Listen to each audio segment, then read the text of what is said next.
జిల్లా ఎలకతుర్తి మండల కేంద్రంలో ఎలకతుర్తి జిడుగుల రైతు వేదికలో ఈ సదస్సు నిర్వహించారు. రైతు వేదికల్లో జిల్లా అధికారులు, మండల వివిధ భాగాల అధికారులు పాల్గొన్నారు. గ్రామ క్లస్టర్ పరిధిలో పెద్ద ఎత్తున రైతులు పాల్గొని వారి సందేహాలను పాల్పంచుకున్నారు. రైతులు తమ భూములలో, పండ్ల తోటలలో కూరగాయలు, ఆయిల్ ఫామ్, డ్రాగన్ ఫ్రూట్స్ తదితర పంటలకు ఆదాయం అధికంగా వస్తుందని అధికారులు రైతులకు సూచనలు చేశారు.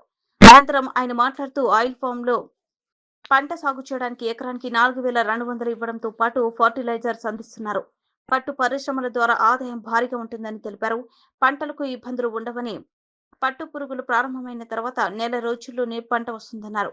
వెటర్నరీలో భాగంగా మంచి పథకాలు ఉన్నాయన్నారు. మండలంలోని సూరారం గ్రామానికి చెందిన తక్కలపల్లి దేవేందర్రావు అనే రైతుకు ఎన్ఎల్ఎం స్కీమ్ కింద మేకల ₹1,00,00,000 వచ్చిందని, అందులో 50% సబ్సిడీ వచ్చిందని, పెంపకంలో 500 గొర్రెలు, 25 పొట్టేలు, ఒక యూనిట్ గా 5 ఎకరాల భూమి కలిగి ఉంది. ₹1,00,00,000 స్కీమ్లో 50% సబ్సిడీ ఉందని అధికారులు రైతులకు సూచించారు. ఉన్న పథకాలకు కేంద్ర సభ్యుడి అందించే పథకాలు ఉన్నాయని, రైతులు వారికి నచ్చిన పశువులు కొనుక్కోవచ్చు. ఉపాధి హామీ పథకంలో భాగంగా చాలా స్కీమ్లు ఉన్నాయని రైతులకు సూచించారు.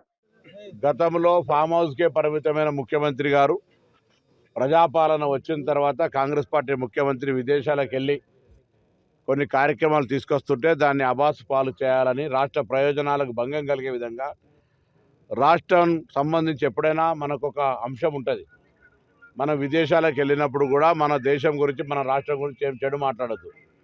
అట్లనే ఇక్కడ ఈ రాష్ట్రానికి సంబంధించిన బయటికి పోయిన వ్యక్తులు ఈ రాష్ట్ర ప్రయోజనాల కోసం కష్టపడుతుంటే ఇక్కడే ఉన్నటువంటి వ్యక్తులు ఆ పర్యటన మీద చులకనగా మాట్లాడుతుంటే కూడా ఇది ద్రోహము, నేరమే. ఇటువంటిది మంచిది కాదు. మీరు ఫామ్ హౌస్లకై కాళ్ళు బయట పెట్టని మీరు ఈరోజు ఈ రాష్ట్ర ప్రయోజనాల కోసం అమెరికా లాంటి దేశానికి వెళ్ళి ఔత్సాహికంగా ఉండేటువంటి వాళ్ళందరినీ, ప్రభుత్వ కార్యక్రమం, వ్యక్తిగత కార్యక్రమం కాదు, ప్రధాన కార్యదర్శి ఒకవైపు, ఐటీ శాఖకు సంబంధించినటువంటి కార్యదర్శి ఒకవైపు, ఆర్థిక శాఖ కార్యదర్శి ఒకవైపు పెట్టుకొని అక్కడ దేశంలో మరి ఈ రాష్ట్రానికి సంబంధించిన అనేక ప్రయోజనాలకు సంబంధించి ప్రయత్నం చేస్తుంటే అదేదో కుటుంబపరమైనటువంటి అంశంగా చిత్రీకరించి అనవసరమైనటువంటి ప్రజా తప్పుడు సమాచారం ఇస్తున్నటువంటి వీళ్ళ మీద తగిన చర్యలు తీసుకోవాలి. ఇది మంచి పద్ధతి కాదు. మీరు చేయరు, ఇంకొకరు చేయనియరు. తెలంగాణ ప్రయోజనాలు ఎక్కడ బాగుపడుతాయి అనేటువంటి కళ్ళమంట. తెలంగాణ బాగుపడద్దు, గిట్లనే అప్పులమయం కావాలి, గిట్లనే ఆందోళనలు కావాలి అనేటువంటి ఆలోచనతో ఉన్నటువంటి విధంగా కనబడుతూ ఉంది. కాబట్టి ఇటువంటి విధానాన్ని తీవ్రంగా ఖండిస్తున్నాం.